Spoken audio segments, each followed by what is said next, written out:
السلام علیکم. ہم او لیولز کی اسلامیات کی ویڈیوز بنا رہے ہیں اور اس سلسلے میں مختلف ٹاپکس سے گزرتے ہوئے ہم یہاں تک پہنچے ہیں کہ the life of holy prophet کے اس اینگل کو کور کریں جہاں سے کہ ہجرت سٹارٹ ہوتی ہے اور پھر ہجرت سے لے کر دی مدنی لائف کو کور کیا جائے. تو it would be a bit longer video کیونکہ ظاہر ہے یہ مدنی پیریڈ میں ایونٹس بہت سارے ہوئے تھے، اور اس بات کو ذہن میں رکھیں کہ جو اس ٹاپک سے ریلیٹڈ سوال آتے ہیں وہ آپ سے دو چیزیں پوچھتے ہیں. ایک یہ پوچھتے ہیں کہ اس ٹائم سے اس ٹائم کے بیچ میں کیا ایونٹس ہوئے تھے. فار ایگزامپل آپ سے کہیں گے کہ جی ہجرت کے ایونٹس بتائیں، 10 نمبر کا سوال ہوگا تو آپ کو سارے ایونٹس بتانے ہوں گے، کیا ہوا پھر کیا ہوا پھر کیا ہوا. تو وہ جو ایونٹس کی ترتیب ہے نا وہ امپورٹنٹ ہے، اس کو یاد رکھنے کی ضرورت ہے کہ پہلے کیا ہوا پھر کیا ہوا پھر کیا ہوا. کبھی کبھی یہ سوال بھی آتا ہے کہ اس ایونٹ کی سگنیفیکنس ہمارے لیے کیا ہے as Muslims of current era. تو یہ دو میجر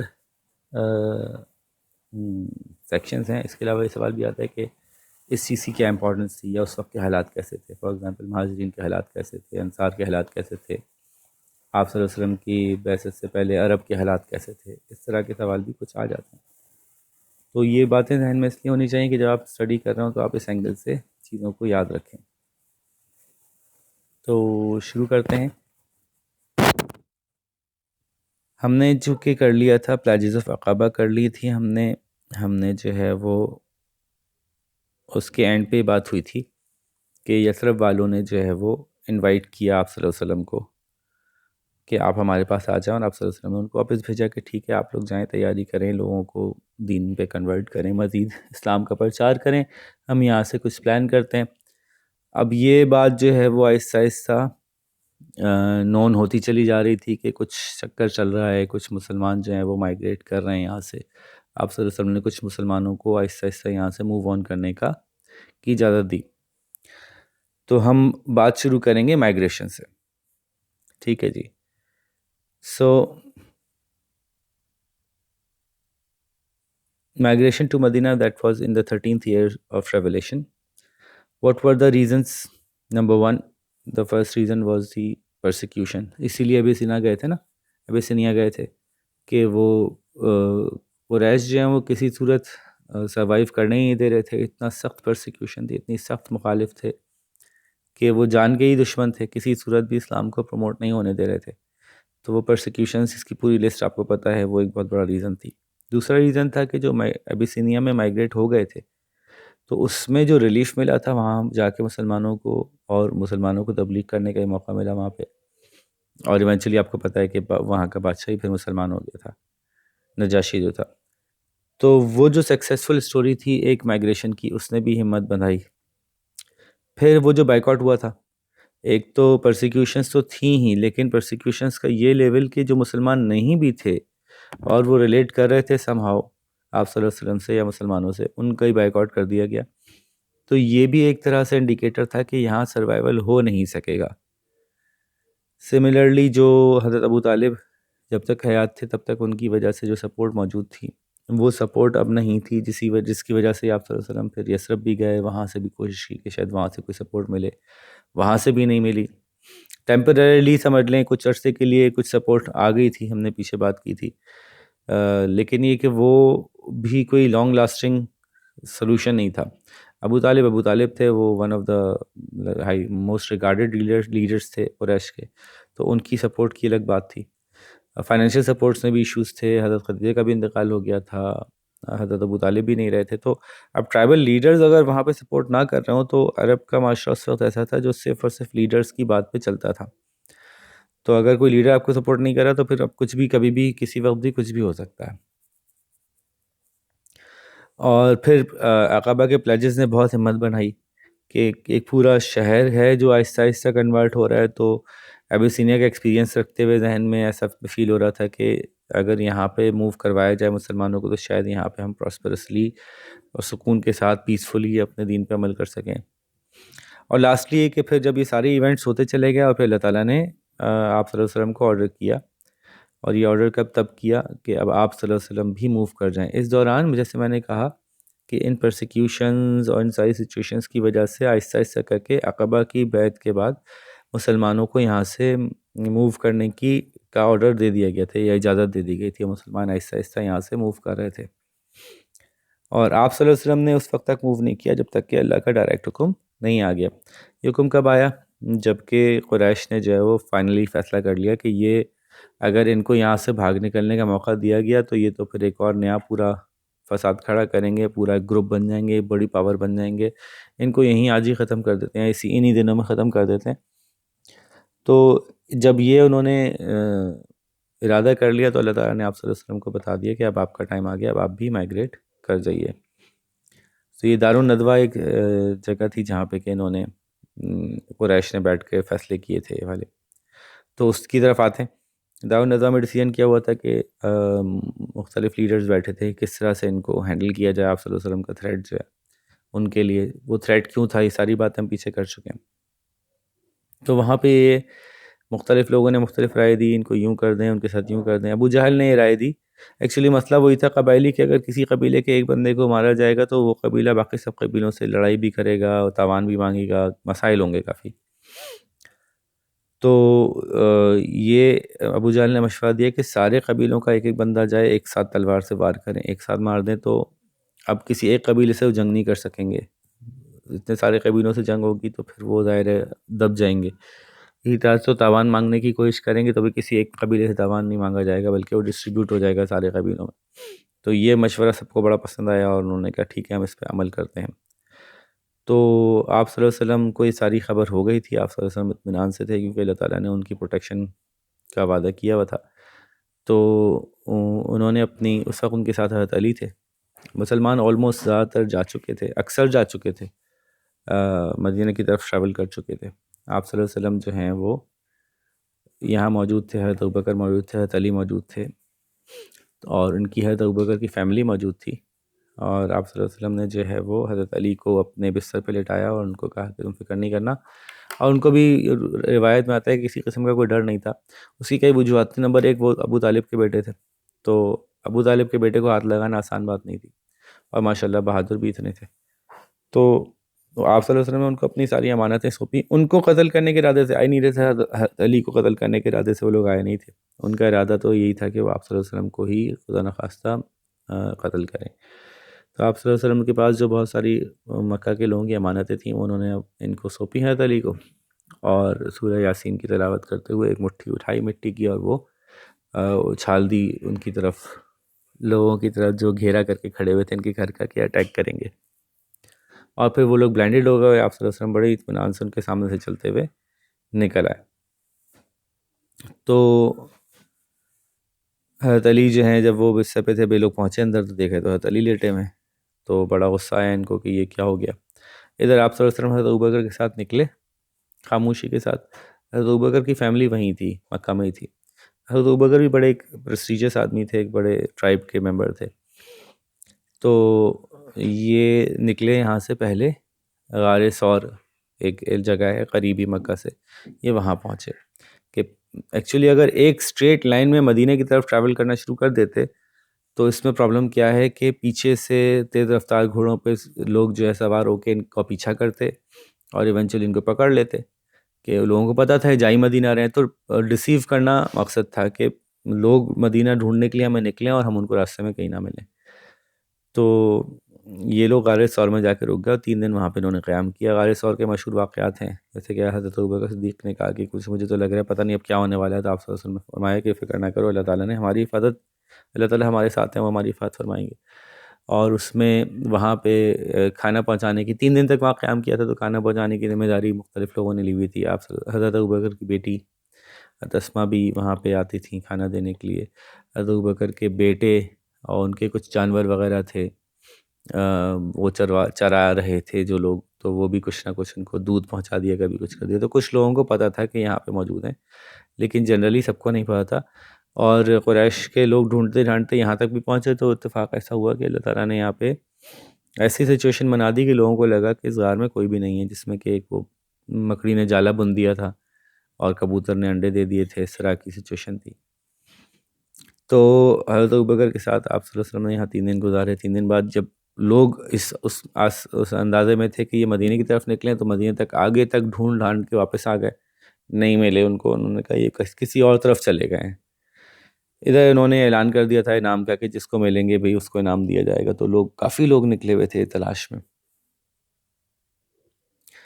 تو پھر غار ثور کا یہ سچویشن تھی، جب 3 دن یہاں سے ہو گئے تو یہاں سے آپ صلی اللہ علیہ وسلم نکلے اور چلتے ہوئے آپ صلی اللہ علیہ وسلم پہنچے قباء کے مقام پہ۔ قباء کے مقام پہ جو ہے آلریڈی بہت سارے مسلمان موجود تھے، یعنی یہاں سے جو مسلمان ٹریول کر رہے تھے وہ جا کے قباء کے مقام پہ بھی ٹھہر گئے تھے، کچھ مدینہ پہنچ گئے تھے، کچھ قباء پہ ٹھہر گئے تھے، ٹھیک ہے۔ تو قباء کے مقام پہ جو ہے وہ آپ صلی اللہ علیہ وسلم پہنچے، وہاں پہ آپ صلی اللہ علیہ وسلم نے جو ہے وہ کچھ قیام کیا۔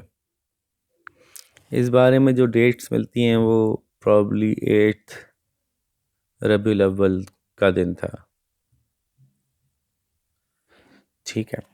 تو اس کے بعد آپ صلی اللہ علیہ وسلم وہاں سے کچھ آگے بڑھے اور ایک اور مقام پہ، اچھا مسجد قباء آپ کو پتہ ہے کہ قباء کے مقام پہ بنائی گئی بڑی مشہور مسجد ہے، اور اس کے بعد وہاں سے آگے بڑھے آپ صلی اللہ علیہ وسلم اور بنی سلیم پہ جو ہے وہ آپ صلی اللہ علیہ وسلم نے جمعے کی نماز پڑھی، یہ بھی بالکل قریب ہی ہے راستے میں، اور یہاں پہ جمعہ کا خطبہ ہوا، اور ایونچولی یعنی قباء کے مقام پہ کچھ دن قیام کرنے کے بعد آپ صلی اللہ علیہ وسلم مدینے کی طرف بڑھے۔ 4 دن قیام کیا تھا، 5ویں دن مدینے کی طرف بڑھے، اور دیٹ واز، اگر 5واں دن 4 دن قیام کر لیا تو لگا لیں کہ یہ 12 ربیع الاول تھی،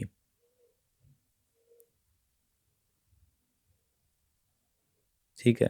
تو 12 ربیع الاول کو جو ہے وہ جمعے والے دن آپ صلی اللہ علیہ وسلم نے جو ہے وہ مدینے کی طرف جرنی جاری رکھا نماز کے بعد۔ اچھا وہاں سے لوگ بڑے، آپ کو پتہ ہی ہے ساری تفصیلات کی، کس طرح سے لوگ نکلے ہوئے تھے اور تلاش میں تھے کہ کہاں سے آئیں گے، ہولی پرافٹ کب پہنچیں گے۔ یہ تو خبر پہنچ گئی تھی کہ قباء تک پہنچ گئے، تو انتظار میں تھے لوگ کہ کب پہنچیں گے، اور پھر آپ صلی اللہ علیہ وسلم آئے، بڑا ہی پرجوش استقبال ہوا، بہت لوگوں نے ان کو سیلیبریٹ کیا ان کے آنے کو، اور پھر آپ صلی اللہ علیہ وسلم کو کہاں رہنا تھا اس سے بھی بڑا لوگوں کا خیال تھا، کوئی چاہتا تھا اس کے گھر پہ ٹھہریں، کوئی چاہتا تھا اس کے گھر پہ ٹھہریں، اور پھر آپ صلی اللہ علیہ وسلم نے یہ فیصلہ جو ہے وہ اپنی اونٹنی پہ چھوڑ دیا کہ وہ اونٹنی جہاں جا کے رکے گی وہاں پہ ہم ٹھہریں گے، اور وہ اونٹنی حضرت ابو ایوب انصاری کے گھر پہ جا کے ٹھہری، جہاں آپ صلی اللہ علیہ وسلم نے تقریباً 7 مہینے قیام کیا، اور پھر وہاں اس کے بعد آپ صلی اللہ علیہ وسلم کے لیے گھر بنا لیا گیا، اور وہاں آپ صلی اللہ علیہ وسلم نے پھر اپنے گھر کی طرف میں رہنا شروع کیا، اور اس کے بعد سے اس شہر کو جو کہ یثرب تھا وہ مدینۃ النبی کے نام سے پہچانا جانے لگا۔ تو یہ تھی بات۔ اچھا مائیگریشن کی امپورٹنس کیا ہے، کیوں مائیگریشن اتنی امپورٹنٹ ہے؟ سب سے پہلے تو اسلام کی ہسٹری میں نا مائیگریشن موسٹ امپورٹنٹ ایونٹ مانا جاتا ہے اسلام کی ہسٹری میں، کیونکہ بیفور مائیگریشن اور آفٹر مائیگریشن ایک بہت بڑا ڈفرینس آتا ہے۔ بیفور مائیگریشن ہم ایک ایسے ملک میں یا ایسے شہر میں رہ رہے تھے جو کہ دارالاسلام نہیں تھا، بلکہ جہاں پہ کنٹرول غیر مسلمس کا تھا، مسلمانوں کو چھپ کے ڈر کے اپنی زندگی گزارنی تھی، اور آفٹر مائیگریشن مسلمان ایک ایسے شہر میں چلے گئے تھے جہاں اسلام کی سلطنت قائم ہو سکی۔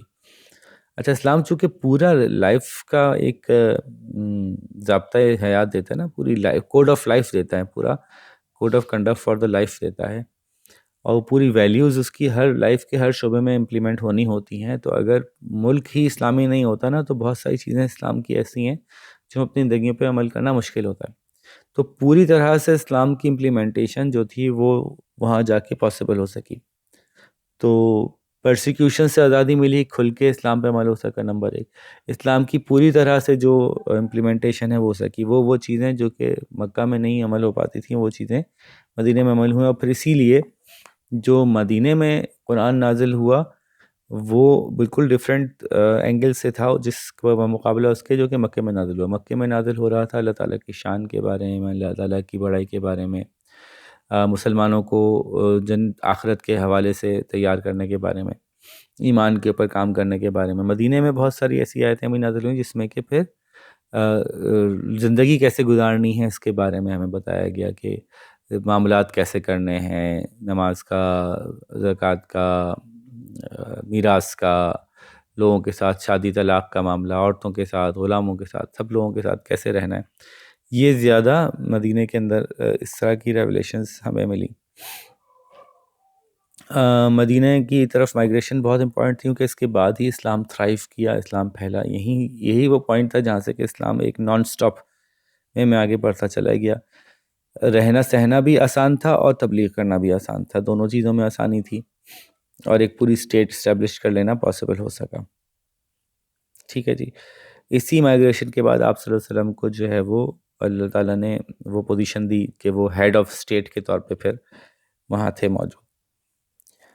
ٹھیک ہے جی، اچھا جب مدینہ میں ارائیو ہوئے، پہلا سال مائگریشن کا، اچھا اب اس طرح سے نا یہ ایئرز آف مائگریشن کے حساب سے سوال آتے ہیں، تو اس لیے میں نے ٹاپکس بھی ایئرز آف مائگریشن کے حساب سے ارینج کیے ہوئے ہیں۔ یہ بہت زیادہ نہیں ہے، مطلب اگر آپ کو یہ لگ رہا ہو کہ یار پوری ہسٹری آف مدینہ ہمیں یاد کرنی ہے، تو ایسا نہیں ہے، بلکہ ہر ایئر سے کچھ ایونٹس مین اٹھائے انہوں نے، تو it's fairly simple, fairly easy, اتنا مشکل نہیں ہے۔ جو موٹے موٹے ایونٹس ہیں صرف وہی اٹھائے ہوئے ہیں، وہ آپ کو بغیر پڑھے بھی یاد ہیں، تو وہ تو مسئلہ ہی نہیں ہے۔ اکثر کو آپ میں سے جس کو نہیں یاد ہوں گے وہ یہاں سے سمجھ لے گا۔ تو فرسٹ ایئر آف مائگریشن ابھی داخل ہوئے ہی ہیں، تو سب سے پہلے تو کنڈیشن آف مدینہ ڈسکس کی جائے گی۔ اس پہ سوال آتا ہے کہ جب آپ صلی اللہ علیہ وسلم وہاں پہنچے تو کیا حالات تھے مدینہ کے؟ تو مدینہ بھی ایک ٹرائبل پلیس تھا، ٹھیک ہے، ایک جیسے کہ باقی تمام عرب کے قبائل تھے، یہ بھی یہاں بھی قبائلی سسٹم تھا، اور جیوز کے کچھ ٹرائب بھی ان کے ساتھ آباد تھے مدینہ کے، اپنے جو ٹرائبس تھے ان کے علاوہ۔ تو جیوز کے ٹرائب سے بنو نذیر، بنو قریظہ اور بنو قینقاع، اور جو ان کے مدینہ کے اپنے ٹرائب تھے جو کہ مشرک تھے پہلے، وہ تھے اوس اور خزرج، ٹھیک ہے، اوس اور خزرج، یہ دو ٹرائب تھے جو کہ مسلمان ہو گئے تھے، اوس اور خزرج، اور 3 جیو ٹرائبس تھے، ٹھیک ہے۔ جیوز جو تھے وہ یونائٹڈ رہتے تھے، اور وہ یونائٹڈ رہتے تھے تو اس وجہ سے وہ پراسپرس تھے۔ وہ اوس اور خزرج کی لڑائی کی وجہ سے آپس میں اوس اور خزرج کی بہت شدید دشمنی تھی، اوس اور خزرج کی فیوڈز تھیں جو کہ ڈیکیڈ سے چل رہی تھیں، ان کی لڑائی کی وجہ سے بھی وہ بہت پراسپرس رہتے تھے کہ ان کو بھی ویپن بیچتے تھے، ان کو بھی ویپن بیچتے تھے، اس سے بھی وہ امیر رہتے تھے۔ اور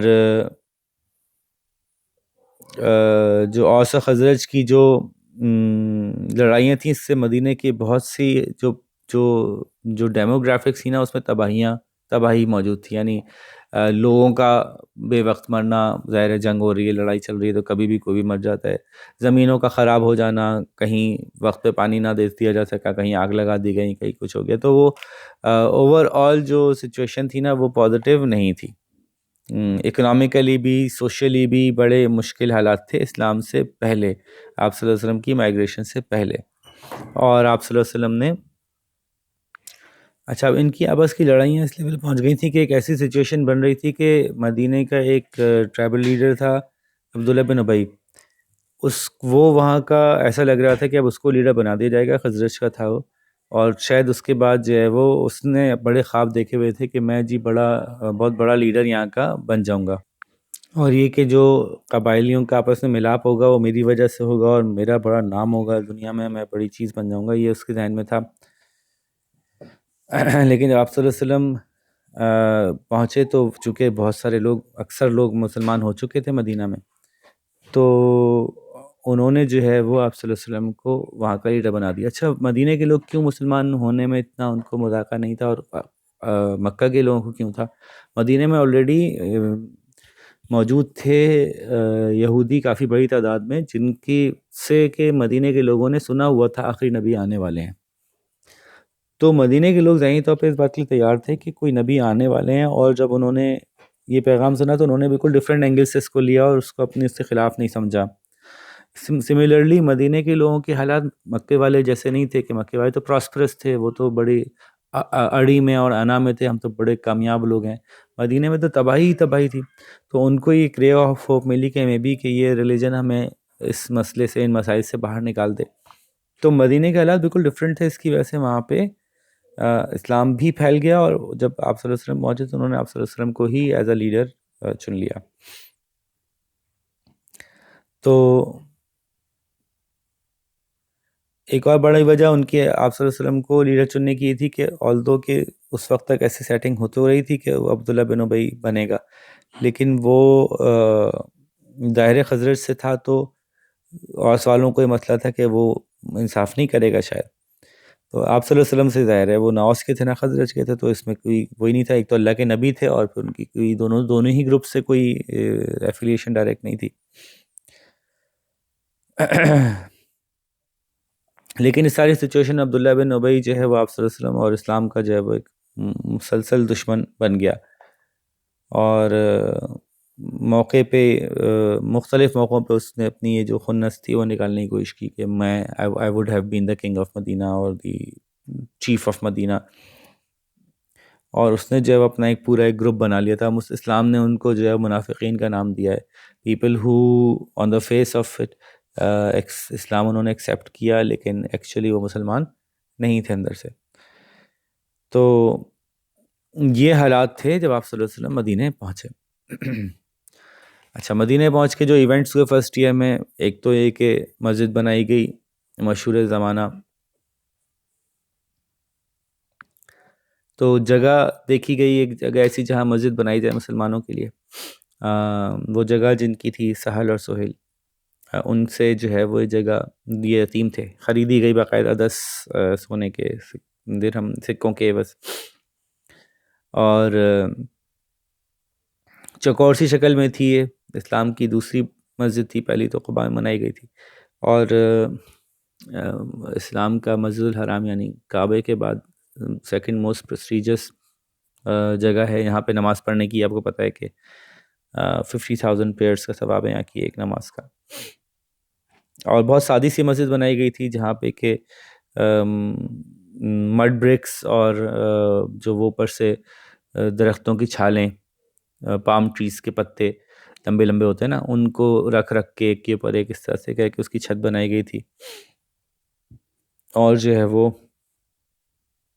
تنوں کی مدد سے سپورٹ کیا گیا تھا چھت کو اور دیواروں کو. اور فرش بھی جو ہے وہ پتوں کی مدد سے ہی بنایا گیا تھا. تو اس طرح کی سچویشن تھی، بڑا ایک قسم پرسی کی سی سچویشن تھی، لیکن اس میں بھی جو ہو سکتا تھا میکسیمم وہ کیا گیا. اچھا، آپ صلی اللہ علیہ وسلم نے جو ہے وہ مسجد کے نارتھ کا ایریا جو ہے وہ ریزرو کیا گیا ان لوگوں کے لیے جو کہ اسٹڈی کرتے ہیں، ان کو فل ٹائم اسٹڈی کرنے کے لیے اپنی لائف وقف کرنا چاہتے ہیں. ان کو اصحاب صفہ کہا گیا، اور وہاں پہ ایک چبوترا سا بنا دیا گیا تھا جہاں پہ کہ یہ لوگ رہتے تھے اور اسٹڈی کرتے تھے. یہ پاکستان، یہ اسلام کا پہلا ایجوکیشنل انسٹیٹیوٹ تھا، آپ یوں سمجھ لیجئے. ٹھیک ہے جی. تو یہاں پہ پھر 5 وقت کی نماز جو ہے وہ شروع ہوئی، اور آپ صلی اللہ علیہ وسلم نے یہاں سے ہی لوگوں کو پھر ترغیب و تلقین کی، اور یہ مسجد جو ہے وہ سینٹر بن گئی مسلمانوں کی ساری ایکٹیویٹیز کا. نماز پڑھنے کے علاوہ بھی جو ہے مشورے بھی یہاں ہو رہے ہیں، لوگوں کی تیاریاں بھی یہاں ہو رہی ہیں. یہاں پہ لوگوں کو جو وہ educationally, culturally, socially, even spiritually, religiously کے علاوہ آپ کے وارفیئر کی بھی ڈسکشنز اور ڈبیٹ یہاں پہ ہو رہی ہیں. تو ہر طرح کا یہ ایک سینٹر بن گیا تھا، اور مسجد نبوی ہم اس کو کہتے ہیں. اچھا، اس کے بعد پہلے سال کیا ہوا، کنسٹرکشن آف مسجد ہوئی. اس کے بعد ہوئی اذان کا پورا ایک واقعہ ہوا کہ اذان دی جائے گی، مسجد بن گئی تو پھر اذان دی جائے گی. اس میں مسلمانوں کا خیال تھا نا کہ بھئی کیسے بلایا جائے گا، 5 وقت اذان، 5 وقت نماز کا وقت ہے، تو اس وقت مسلمانوں کو کیسے خبردار کیا جائے کہ ٹائم ہو گیا جی نماز کا، آ جائیں. تو مختلف مذاہب میں مختلف چیزیں ہوتی تھیں. ان سے سوچا کہ یہ کر لیتے ہیں، کوئی گھنٹی بجا لیں، کوئی اس طرح کی کوئی چیز کر لیں. تو وہ ناپسند کی آپ صلی اللہ علیہ وسلم نے، اور پھر یہ باقاعدہ اذان کا واقعہ ہوا جہاں پہ کہ حضرت زید اور حضرت عمر نے جو ہے وہ خواب میں یہ پوری اذان سنی، اور آپ صلی اللہ علیہ وسلم کو انہوں نے بتایا. تو آپ صلی اللہ علیہ وسلم بڑے خوش ہوئے، انہوں نے کہا کہ ٹھیک ہے، یہی صحیح لگ رہا ہے، یہی صحیح طریقہ ہے کہ ایک ان الفاظ میں جو ہے وہ ایک شخص پوری اونچی آواز میں مسجد کی چھت پہ چڑھ کے جو ہے وہ اعلان کریں نماز کا. تو یہ ایک ہوا. پھر ایک بڑا امپورٹنٹ ایونٹ ہوا جس کو مواخات کہتے ہیں، بردرہڈ، کہ مکہ سے جو لوگ آئے تھے وہ تو سب کچھ چھوڑ کے آئے تھے. اکثر لوگ ایسے ہی آ گئے تھے، ان کے گھر والے وہاں رہ گئے تھے. یعنی ایک صاحب مسلم ہو گئے، ان کی بیگم بچے مسلم نہیں ہوئے تو وہ اکیلے چلے آ رہے ہیں. کسی کے پاس پیسے ہی نہیں ہیں، کسی کے پاس گھر تو کسی کے پاس بھی نہیں تھا ظاہر ہے. تو اس سچویشن میں جو مکے کے مسلمان جن کو مہاجرین کہا جاتا تھا وہ کافی برے حالات میں تھے، اور جو مدینے کے مسلمان تھے ان کو انصار کہا گیا. ان سے یہ ایکسپیکٹ کیا گیا، ان کو یہ ٹاسک دی گئی کہ وہ مکے کے مہاجرین کو اپنا بھائی بنائیں، برادرہڈ اسٹیبلش کریں. برادرز ان فیتھ کا کانسیپٹ جو ہے وہ لے کے آیا گیا. تو یہ ایک بہت بڑا سوشل ایگزامپل تھی جو اسلام نے سیٹ کی، کہ اگر لوگ ایک اللہ تعالیٰ کو مانتے ہیں تو اس کی وجہ سے وہ کس لیول کی قربانیاں دینے کے قابل ہوتے ہیں. طے کیا گیا کہ ہر جو یثرب کا رہنے والا تھا، یعنی انصاری، ہر انصاری جو ہے وہ کسی ایک مہاجر کو اپنا بھائی بنا لے گا، اور پھر اس کے ساتھ اپنی پراپرٹیز، اپنی ویلتھ کو شیئر کرے گا، تاکہ یہ بھی اس کو بھی سپورٹ مل سکے، یہ بھی کھڑا ہو سکے.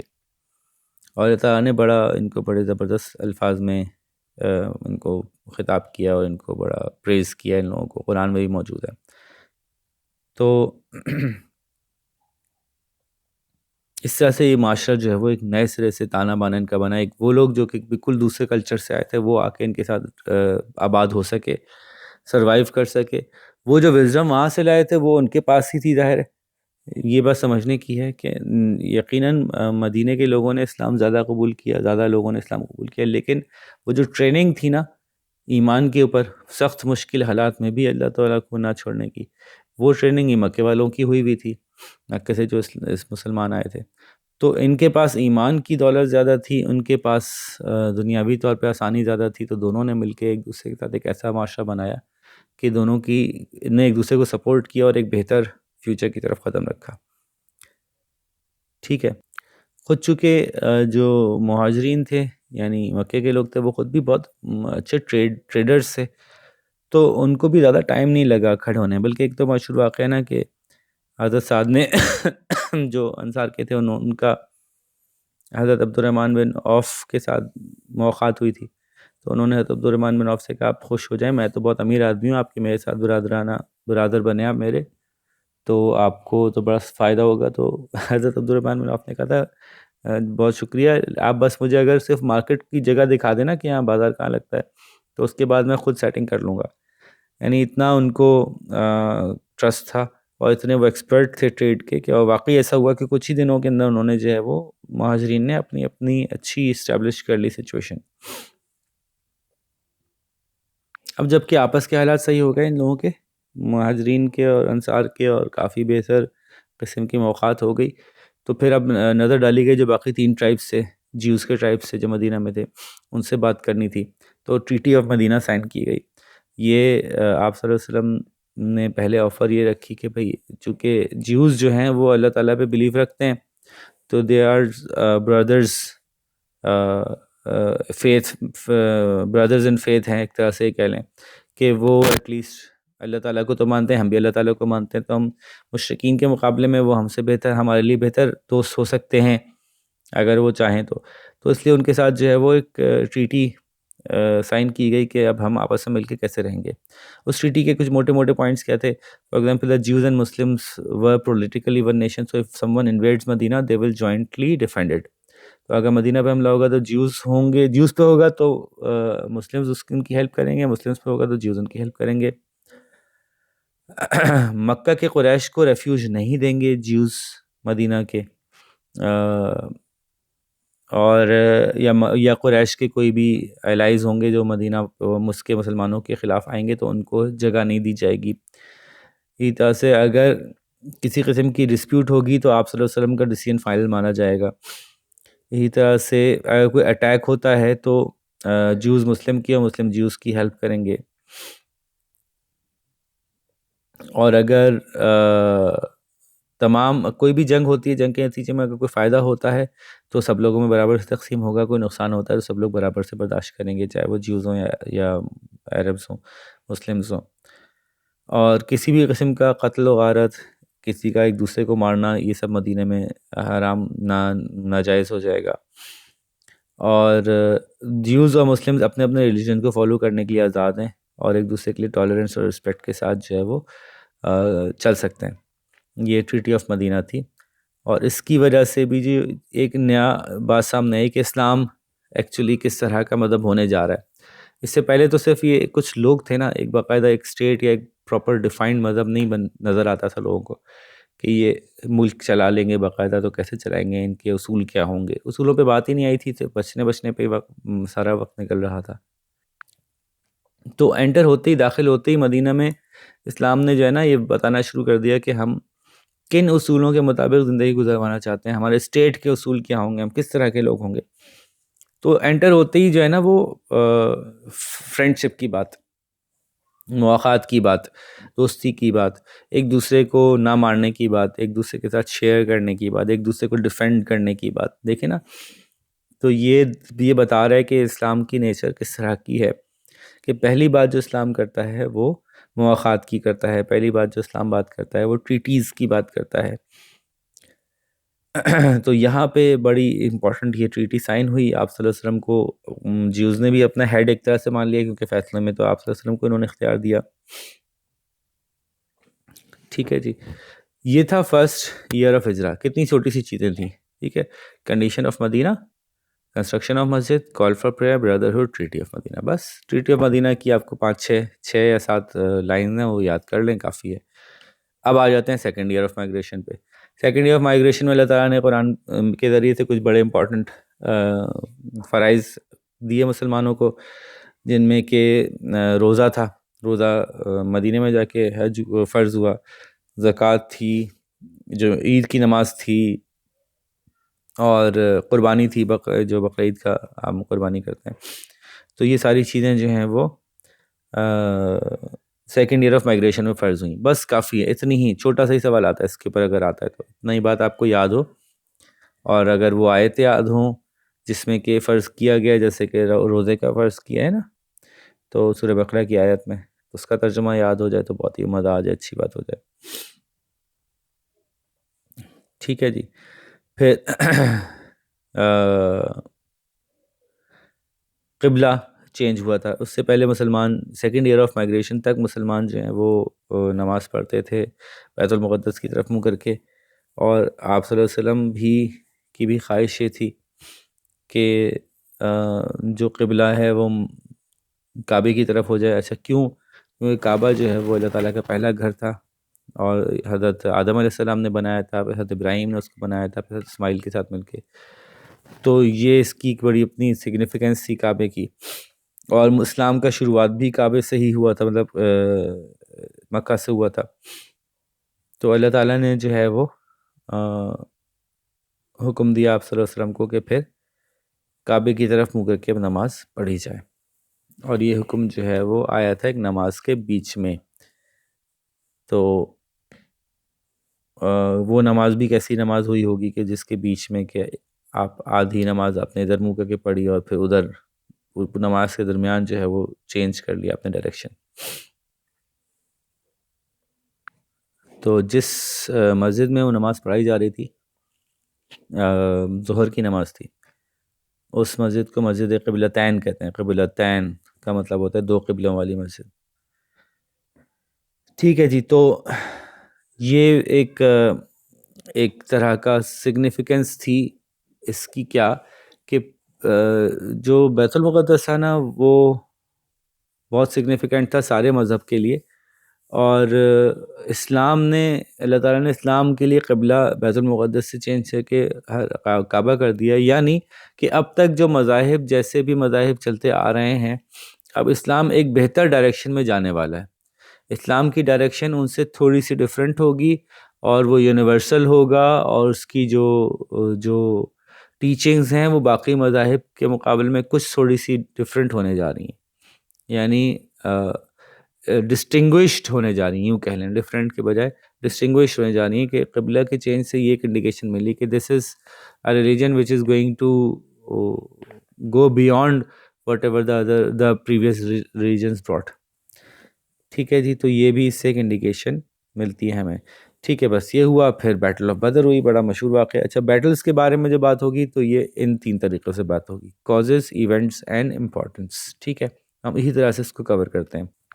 تو پہلے کازز کی بات کر لیتے ہیں. تو آپ صلی اللہ علیہ وسلم نے جو ہے وہ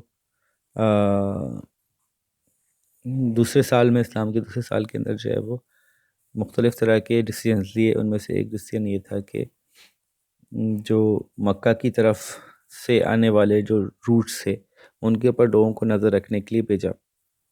تو ان میں سے ایک پارٹی جو تھی وہ نخلا کے مقام پہ پہنچی عبداللہ بن جہش, حضرت عبداللہ بن جہش کے کمانڈ میں, اور انہوں نے جو ہے وہ یہاں پہ واچ رکھنی تھی. واچ رکھنے کے لیے بھیجے گئے تھے. ان کو ایک کاروان آتا ملا جو کہ مکہ سے آ رہا تھا. اچھا, مکہ سے آنے والے کاروان اس وقت کیا لا رہے تھے یہ پتہ ہونا بڑا ضروری ہے. جتنے یہ مہاجرین آئے تھے وہاں سے, تو مہاجرین کا جو بھی پیچھے سامان بچ گیا تھا, اب ان لوگوں نے جو ہے نا وہ سامان کی ٹریڈ شروع کر دی تھی کہ ان سے ان کے گھروں کو رینسیک کر کے اور ان کے سامان کو لے جا کے سیریا میں اور مختلف جگہوں پہ بیچ کے پھر وہاں سے دوسرا سامان خرید کے لاتے تھے. تو یہ کچھ عرصے سے چل رہا تھا. یہ بات یہ ان لوگوں کو پتہ تھی کہ یہ چل رہا ہے. تو اس لیے جو ایموشنز تھے نا وہ تھوڑے سے ہائی تھے اس موقع پہ. بہرحال آپ صلی اللہ علیہ وسلم کا نے اس لیے بھیجی نہیں تھی یہ پارٹی, لیکن انہوں نے جو ہے وہاں پہ ان کو انٹرسیپٹ کیا. اس انٹرسیپشن کے اندر وہ مر گئے جو اس کیروان کے لیڈر تھے. ٹھیک ہے, اور عبداللہ بن جہش جو ہے وہ واپس آ گئے مدینہ میں بتانے کے لیے کہ بھئی یہ ہوا, ہم نے کاروان کو روکا, وہاں ان سے سامان چھین لیا, ہمارا ہی تو سامان تھا اور وہ ہم نے ان سے چھین لیا, اور جو ہے وہ اس سچویشن میں ان کا لیڈر مارا گیا. آپ صلی اللہ علیہ وسلم نے اس کو ناپسند فرمایا, لیکن پھر اسی موقع پہ اللہ تعالیٰ نے جو ہے وہ ریولیشن نازل کی کہ آپ کو اس بات کی اجازت ہے, بلکہ حکم بھی ہے کہ اب آپ نے اپنے آپ کو ڈیفینڈ کرنا ہے اور اس کے لیے تیاری کرنی ہے. تو اب یہ ابھی تک مسلمانوں کو جو اسلام پھیلانے کا حکم تھا وہ اس طرح سے تھا کہ بھئی آپ کے پاس ظلم ہو رہا ہے تو وہ سہ لو بس. اب اللہ تعالیٰ نے وہ سہنے کو جو ہے نا وہ ایک لیول آگے لے کے گیا اور یہ بتایا کہ نہیں, اب آپ کے اوپر کوئی ظلم کرے تو آپ اس کا جواب دے سکتے ہیں. تو یہ مسلمانوں کے لیے بڑی ہارٹننگ بات تھی کہ اب ہم اپنا ہاتھ بھی اٹھا سکتے ہیں, ہمیں صرف ظلم سہنا نہیں ہے بلکہ ہم جواب بھی دے سکتے ہیں. تو مختلف آیات اس کے لیے موجود ہیں. آپ کے پاس جو کتابیں موجود ہوں گی ان میں یقیناً یہ تمام آیات موجود ہوں گی, تو کوئی بھی ایک آیت اگر آپ اس موقع پہ یاد کر لیں تو اچھا رہے گا. آپ کو اس پوائنٹ پہ یاد ہونی چاہیے, جیسے کہ میرے پاس جو ہے وہ سورہ بقرہ کی ہے, fight in the way of Allah against those who fight against you but do not transgress for God does not love transgression. اپنی حد سے نہ گزرنا, لوگوں سے لڑو جنہوں نے تم سے لڑائی کی تم ان سے لڑو, لیکن اپنی حد سے مت گزرنا. بڑی اچھی آیت ہے یہ جہاد کے حوالے سے. تو بہرحال اب کیا ہوا کہ اب اللہ تعالیٰ کا بھی حکم آ گیا. آپ صلی اللہ علیہ وسلم نے یہ جو بھیجے ہوئے تھے لوگ, اسی طرح کا ایک قافلہ, ایک کیروان, ابو سفیان جو عرب کے ایک لیڈر تھے وہ مکے کے, وہ لے کے جا رہے تھے. وہ پہلے سیریا گئے, سیریا سے واپس آ رہے تھے مکہ کی طرف. وہ وہی سامان بیچا تھا انہوں نے جو مسلمانوں کا تھا, اس میں اکثر سامان ایسا تھا. تو آپ صلی اللہ علیہ وسلم نے جو ہے وہ ان کو انٹرسیپٹ کرنے کا پلان بنایا اور ابو سفیان کو اطلاع ہو گئی. ابو سفیان نے اپنا راستہ بھی چینج کر لیا اور قریش کو اطلاع بھجوا دی کہ جی اس طرح سے ہم پہ شاید اٹیک ہو جائے. ادھر ابو جہل اور قریش کے جو والے لیڈر تھے جن کو کہ سخت نفرت تھی اسلام سے, وہ پہلے تیار بیٹھے تھے. تو جیسے ان کو اطلاع ملی انہوں نے فٹافٹ ایک آرمی کھڑی کی اور انہوں نے جو ہے وہ مارچ شروع کر دی. غالباً کوئی 700 کیملز اور 200 ہارسمین تھے اس میں, اراؤنڈ 1000 تیار وہ تھے. مطلب انہوں نے تو اعلان کر دیا تھا نا کہ بھئی ایک بہت بڑا ایونٹ ہونے والا ہے اور اس میں جو بڑھ چڑھ کے حصہ لے تو وہ اپنی تمام دولت اور تمام اپنی طاقت کے ساتھ جو ہے وہ اس میں شریک ہونے جا رہے تھے. تو ہر ایک نے اپنی یوں کہہ لیں نا اپنی شان و شوکت دکھائی, ایک سے بڑھ کر ایک ویپن اور پروٹیکشن کے لیے جو بھی گیئرز تھے وہ, اور گھوڑے اور اونٹ اور ساز و سامان, تو پوری تیاری سے وہ وہاں سے نکلے. ان کا ذہن یہ تھا کہ ہمیں بس ایک موقع چاہیے تھا, کوئی بھی بہانہ چاہیے تھا, جو بہانہ ہمیں ملے اور ہم اس کے بعد ان کو ختم کر دیں. اور اس کی حضرت عباس نے بھی پہلے بھی یہ وارن کیا تھا کہ قریش جو ہیں وہ تلاش کریں گے کوئی نہ کوئی وجہ آپ لوگوں پہ حملہ کرنے کی، جب بیعت عقبہ ثانی ہوئی تھی، سیکنڈ جب وہ ہوئے تھی، ان لوگوں نے بیعت کی تھی مدینے والوں نے. تو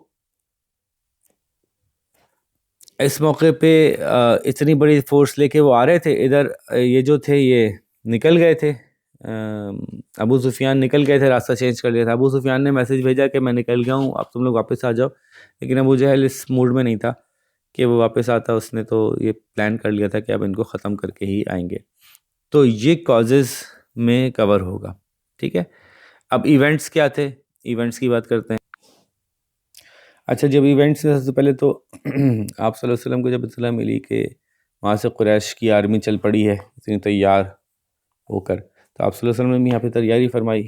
اب تیاری اس وقت میں کتنی ہو سکتی تھی؟ وہ یہ لوگ تو جنگی لوگ اس طرح سے تھے ہی نہیں کہ وہ میں نے جیسے بتایا ہے کہ مدینے والوں کے اپنے حالات کافی خراب تھے آپس میں لڑ کے، اور مکے سے بھی لوگ ابھی آئے تھے اور ابھی اپنے آپ کو اسٹیبلش کرنے کی کوشش کر ہی رہے تھے. تو اور یہ مائنڈ سیٹ تھا ہی نہیں نا، اسلام کا جنگ کا مائنڈ سیٹ نہیں تھا، تو اس طرح سے ان کی تیاری تھی نہیں کہ جی ہم جنگ بھی کر سکتے ہیں.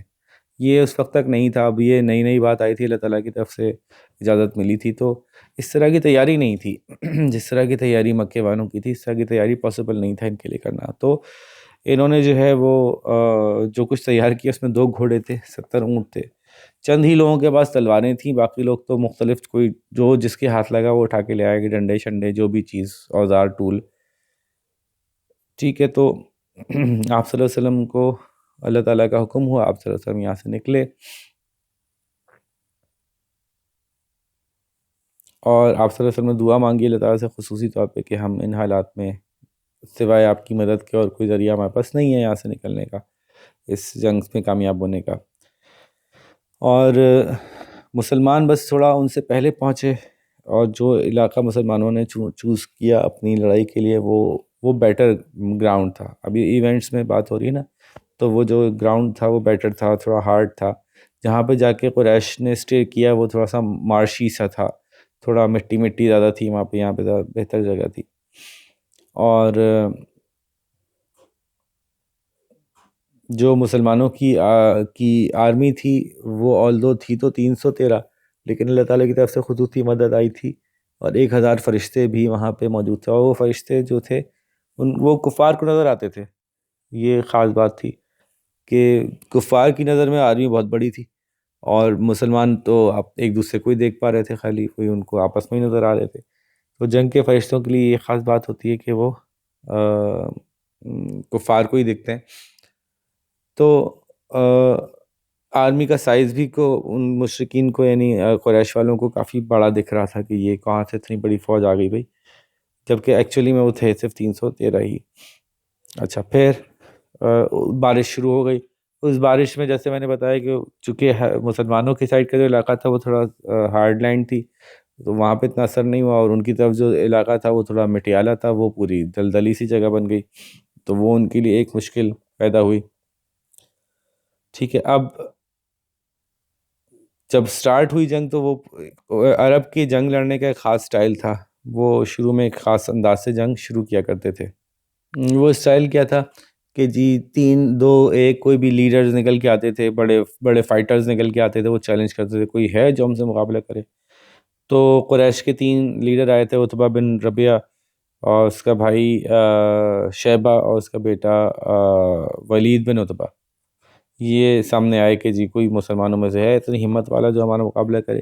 مسلمانوں میں ماشاءاللہ ایک سے بڑھ کر ایک اللہ تعالیٰ نے رکھے تھے ایمان والے لوگ.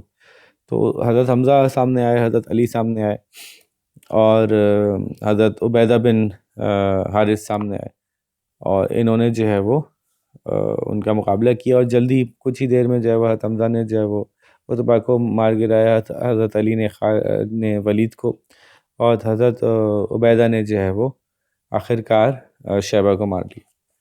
اب یہ تو پہلا فرسٹ راؤنڈ ہو گیا جنگ کا. تو یہ ایک سٹائل تھا ان کی لڑائی.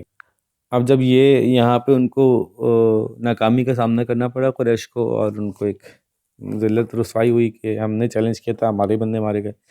پھر باقاعدہ جنگ شروع ہوئی، اور جنگ میں بھی جو ہے اللہ تعالیٰ نے بڑا ساتھ دیا مسلمانوں کا. فرشتے چونکہ مسلمانوں کے ساتھ تھے اور مسلمانوں کی خود ہمت اللہ تعالیٰ نے بنائی ہوئی تھی، تو وہ بڑی بڑی زبردست جنگ چلی کہ خالی 300 لوگوں کو 1000 سے مقابلہ، اور وہ 1000 پورے تیار اور یہ 300 بالکل بھی تیار نہیں. پھر بھی جو ہے وہ لڑائی مسلمانوں کے فیور میں جا رہی تھی. آپ صلی اللہ علیہ وسلم نے ایک موقع پہ ایک مٹی کی بھر کے کفار کی طرف اچھالی تھی، اور وہ سارے ہی کفار کی آنکھوں میں گئی اور بڑی ان کو پرابلم ہوئی. یہ بھی بڑا ایک ایونٹ تھا، ایک معجزہ تھا. ٹھیک ہے. اس کے بعد جو ہے وہ آہستہ آہستہ جنگ مسلمانوں کے حق میں ہونا شروع ہو گئی، اور تقریباً زیادہ تر جو لیڈرز تھے قریش کے، ان کو یا تو وہ قتل ہوئے یا پھر کیپچر ہو گئے. ایون ابو جہل جو تھا، وہ جو کمانڈر تھا ان کی آرمی کا، اس کو بھی جو ہے وہ 2 بچوں نے ہی مار دیا، جو شروع سے اس کو ڈھونڈنے کے لیے نکلے تھے اس کے خلاف، اسی کام کے لیے وہ جنگ میں آئے تھے. تو حضرت معاذ اور حضرت معاویز، تو انہوں نے جو ہے وہ جب ان کو ابو جہل کو مار دیا، تو پھر اس ایونٹ پہ اس مومنٹ پہ جو ہے وہ ان کی آرمی بالکل ہی ایک ڈیفیٹڈ سچویشن میں آ گئی، اور پھر انہوں نے ریٹریٹ کرنا شروع کیا، بھاگنا شروع کیا. جب بھاگے ہیں تو پیچھے کافی کچھ چھوڑ کے گئے. 70 لوگ ان کے مرے، اور تقریباً 70 ہی کو پریزنر بنایا گیا، اور مسلمانوں کے جو ہے وہ صرف 14 لوگ شہید ہوئے. اس کے علاوہ جو ہے وہ 115 کیمل، 14 گھوڑے اور بہت سارا سامان ان کا پیچھے رہ گیا تھا جو وہ چھوڑ کے بھاگ گئے تھے. تو یہ وہ جنگ تھی جس میں کہ یہ ثابت ہوا کہ مسلمانوں نے کم تعداد میں ہونے کے باوجود بھی ایک بڑا، اس وقت تک ہسٹری میں نا یہ ایک بڑا ٹریڈیشن تھا کہ جب بہت کم تعداد میں کوئی فورس بہت بڑی کسی فورس کو پچھاڑ دیتی تھی، تو اس بات کی نشانی ہوتی تھی کہ یہ فورس حق پہ ہے. اچھا جی، تو یہ ہوگا ایونٹس. اب امپورٹنس کی بات کر لیتے ہیں. امپورٹنس کس طرح سے اس کی ڈسکس کی جائے گی.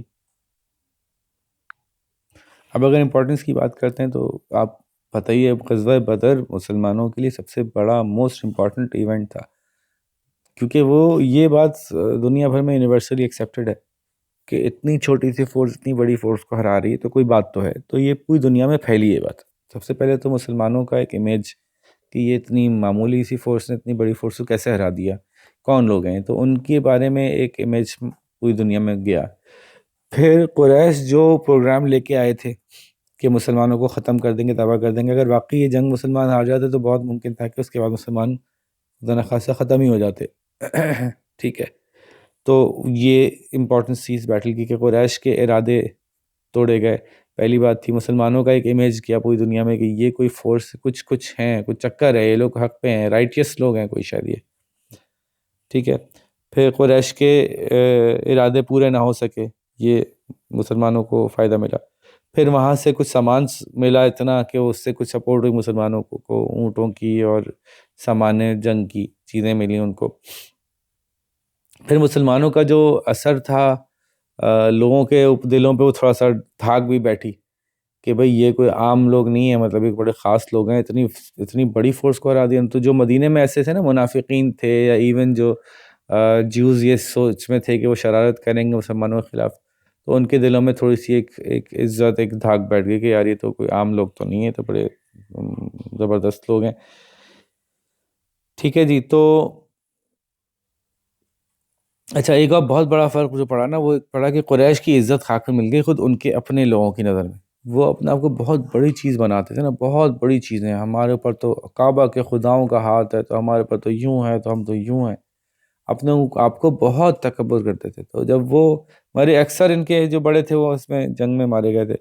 ابو جہل تھا، عتبہ بن ربیعہ تھا، شیبہ، ولید، امیہ بن خلف، یہ سب مارے گئے تھے. تو قریش کے پاس تو جو مین لیڈرشپ تھی وہی صفایا ہو گیا تھا ان کا، ایک ہی جنگ میں صفایا ہو گیا. تو پھر حضرت یہ جو ابو سفیان جو اس وقت مسلمان نہیں تھے، وہ وہاں کے لیڈر بنے تھے قریش کے. تو قریش کے جو عزت کا جو جنازہ نکلا تھا نا، وہ پھر دوبارہ کھڑے نہیں ہو سکے اس طرح سے دنیا کے سامنے. وہ ان کی شرمندگی جو ہے نا، وہ پھر ہمیشہ برقرار رہی کہ وہ اپنے آپ کو جو اتنا بڑا وہ سمجھتے تھے، کوئی فورس دنیا میں وہ اتنی بڑی تھی نہیں. اچھا اسی طرح سے جو پرزنر آف وار تھے ان کے ساتھ جو ٹریٹمنٹ ہوا اس نے بھی بڑا امپیکٹ ڈالا. قریش کے جو پرزنرس آف وار تھے ان کے بڑا اچھا ٹریٹمنٹ کیا گیا. پھر جب ان کو چھوڑا گیا تو ان کے جو رسپانسز تھے واپس جا کے تو اس نے بھی ایک بڑا راستہ ہموار کیا لیٹر آن قریش میں اسلام پھیلانے کا. ٹھیک ہے, یہ بدر کی جنگ ہو گئی. آخری واقعہ جو ہوا دوسرے سال وہ ایکسپلژن آف بنو قینقاع ہوا. بنو قینقاع جو میں نے ویسے بتایا تھا کہ قبیلے تھے جیوز کے, ان میں سے اس قبیلے نے جو ہے وہ مختلف ان کی ایسی حرکات تھیں جس کی وجہ سے کہ انہوں نے ٹریٹی بریک کی. ایک ایسی حرکت ہوئی جس کی وجہ سے کہ جھگڑا فساد ہوا, پھر ایک جیو اور ایک مسلمان شہید ہوئے, جیو کو مارا گیا. اسی طرح سے انہوں نے مسلمانوں کی مدد نہیں کی غزوہ بدر کے موقع پہ. تو اس سچویشن میں آپ صلی اللہ علیہ وسلم نے ان کے گرد سیج یعنی ان کا محاصرہ کیا اور ان کو یہ یہ چانس دیا گیا ان کو کہ اگر اپنی زندگی بچانا چاہتے ہیں بس پھر مدینے سے باہر نکل جائیں.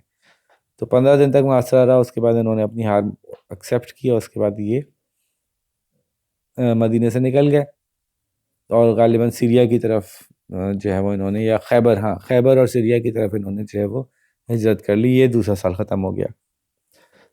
تیسرے سال میں بڑا مشہور بیٹل ہوئی, بیٹل آف احد. ظاہر ہے آپ کو یہ پتہ ہی نا کہ جب ایک بندہ ہار جاتا ہے اور وہ پوری طرح سے بھی پہلی ناک آؤٹ ہوتی ہے تو کہتا ہے اگلی دفعہ آ کے نہیں چھوڑوں گا, اب نہیں چھوڑوں گا, اب نہیں چھوڑوں گا. یہ مستقل انتقامی کیفیت جو ہے وہ قریش میں چل رہی تھی. تو ایک سال تک قریش نے جو ہے نا وہ تیاری کی, کیونکہ انہوں نے بہت بری طرح سے شکست کھائی تھی. تو انہوں نے ہر طرح سے اب پہلے سے کئی گنا زیادہ تیاری کی طرف جانا چاہتے تھے. تو انہوں نے جو ہے وہ بڑے شعراء کو لگا دیا کہ لوگوں کو جذباتی کریں کہ جی اب قریش کی عزت کا سوال ہے, اب کہ ہم ثابت کر دیں گے. اس وقت تو ہم تیار نہیں تھے, چند دن کی مہلت پہ چلے گئے تھے تو یہ تھی, لیکن دراصل اب ہمارا وقت آیا اور اب تو ہم چھوڑیں گے نہیں, ان کو بتا دیں گے ہم کون ہیں. تو یوں ایک ایک گھر سے ہی جو ہے نا وہ سامان آیا, پیسے میں دیے گئے, ریسورسز پرووائڈ کیے گئے, لوگ نکلے اور بہت بڑی تعداد میں جو ہے وہ موبلائز ہوئے لوگ. اور تو یہ وجہ تھی اصل میں جو کازز میں اگر ہم جاتے ہیں نا battle of Uhud causes events اور امپورٹنس میں کازز میں جاتے ہیں تو جو مین کاز تھی نا وہ قریش کا پرائڈ تھا. قریش کا پرائڈ ہرٹ ہوا تھا. انہوں نے اپنی طرح سے پوری طرح سے تیاری شروع کر دی تھی اور پورا ایک سال تیاری کرنے کے بعد انہوں نے یہ فیصلہ کیا کہ اب ہم اس بات کے لیے تیار ہیں کہ ہم ان کو دھول چٹا دیں. ٹھیک ہے, تو یہ اس خیال سے اب نکلے تھے کہ اب اگر یہ ہار گئے, فار ایگزامپل اگر یہ نہیں جیت سکے تو ختم ہو گئی. قریش اپنی پوری سال بھر کی تیاری کے بعد بھی ایک چھوٹی سی فورس پہ نہیں اٹیک کر پایا تو بیکار ہو گیا. پہلے ہی آل دو کہ بڑی تھو ہوئی تھی, لیکن اب تو فائنلی اچھی طرح سے آپ کو پتہ چل گیا کہ دشمن ویک نہیں ہے, اب تو آپ تیار کر کے آؤ گے. تو ایکچولی یہ سارا کا سارا جو گیم تھا نا, یہ سمجھنے والی بات ہے کہ یہ قریش کی عزت کی لڑائی تھی کہ اب قریش نے اپنی پوری تیاری سے جانا ہے اور ان کو تباہ کر کے آنا ہے.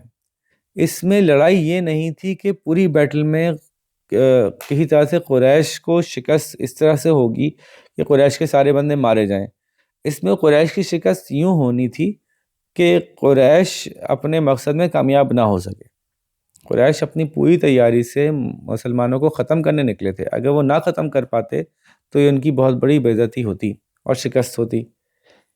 تو اب ایونٹس کی طرف آتے ہیں کہ ایونٹس کیا ہوئے جی. بیٹل آف احد کے بڑے مشہور ایونٹس ہیں. اچھا, اب اس جنگ کی تیاری کا آپ صلی اللہ علیہ وسلم کو یا مسلمانوں کو بالکل آخر میں علم ہوا. وہ بھی حضرت عباس نے خبر کی کہ یہاں سے تو ایک آرمی نکلنے والی ہے.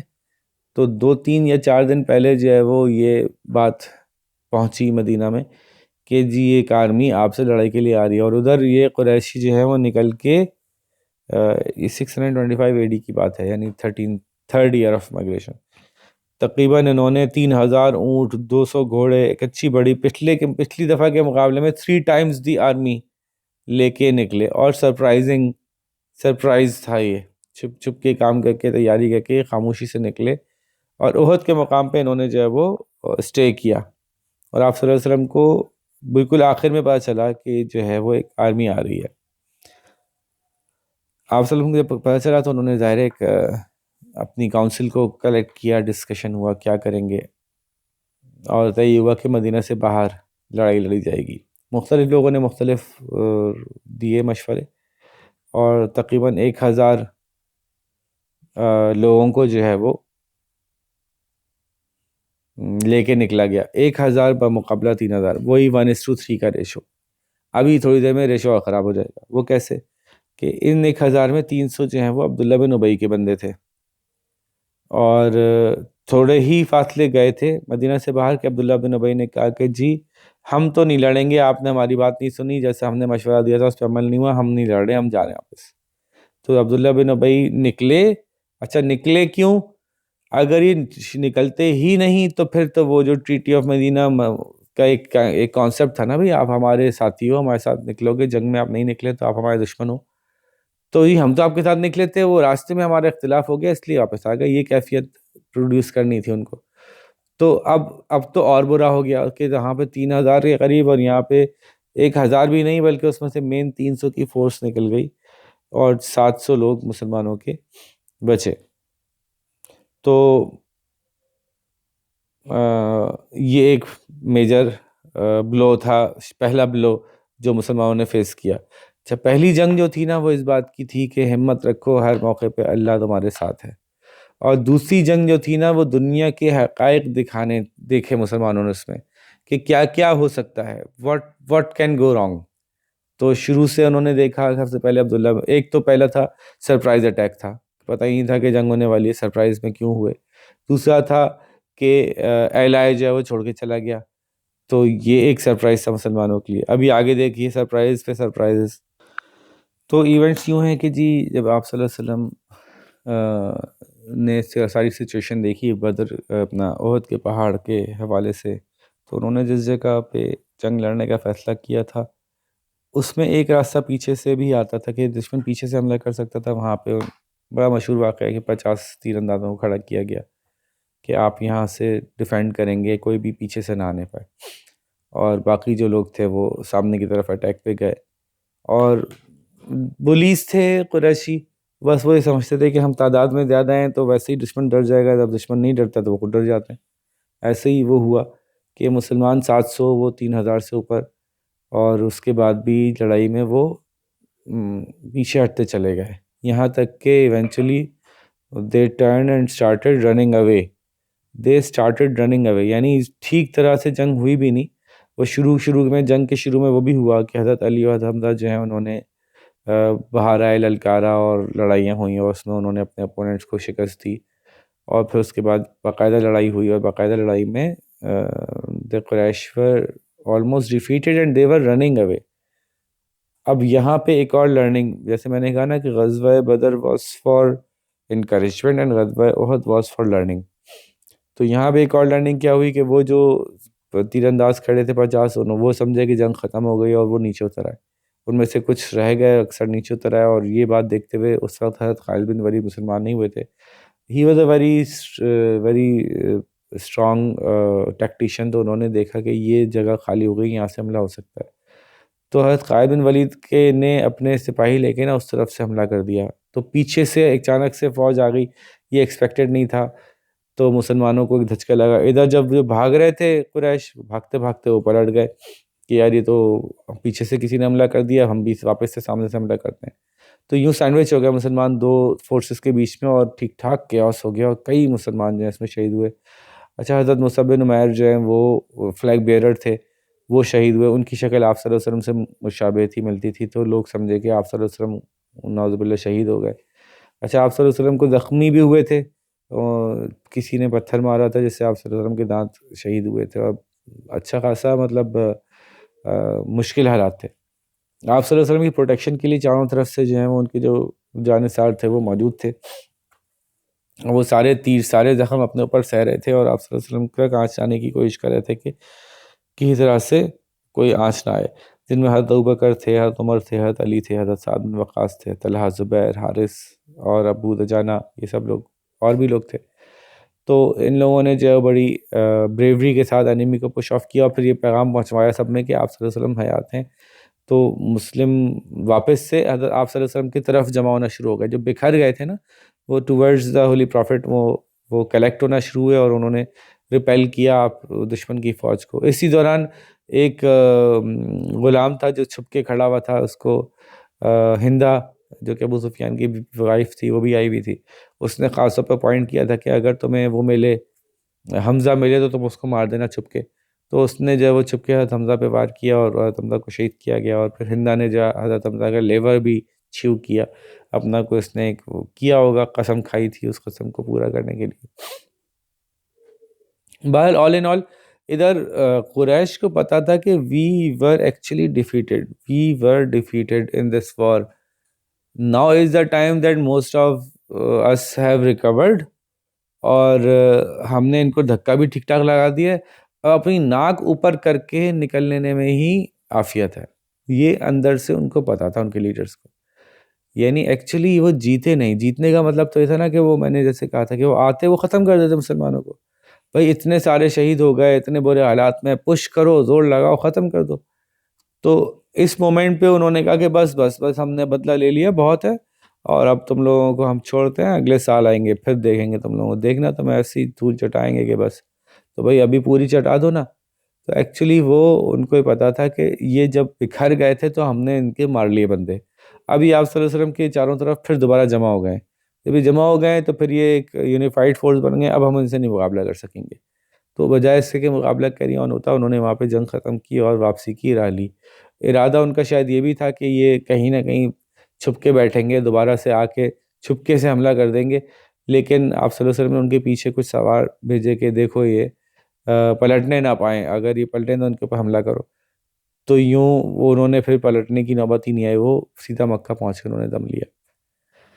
اس جنگ میں جو ہے وہ کافی بڑے نقصانات ہوئے مسلمانوں کو. مسلمانوں نے جو ہے وہ تقریباً 70 صحابہ شہید ہوئے. اور جو لیسنس تھے, جیسے میں نے کہا کہ کئی لیسنز لرن کیے مسلمانوں نے, اپنوں کی کی دغا بازی, سرپرائز اٹیک. پھر ایسی سچویشن میں جب اپنے طور پہ ازیوم کر لینا کہ جنگ ختم ہو گئی ہے اور نیچے اترانا, اس کے کیا نقصانات ہیں, آپ صلی اللہ علیہ وسلم کی بات کو اوپر نہیں رکھا بلکہ اپنی طرف سے پرسیپشن کے ساتھ ایک ایکشن لیا, اس پہ اس کے کیا نتائج نکل سکتے ہیں, یہ سب کچھ.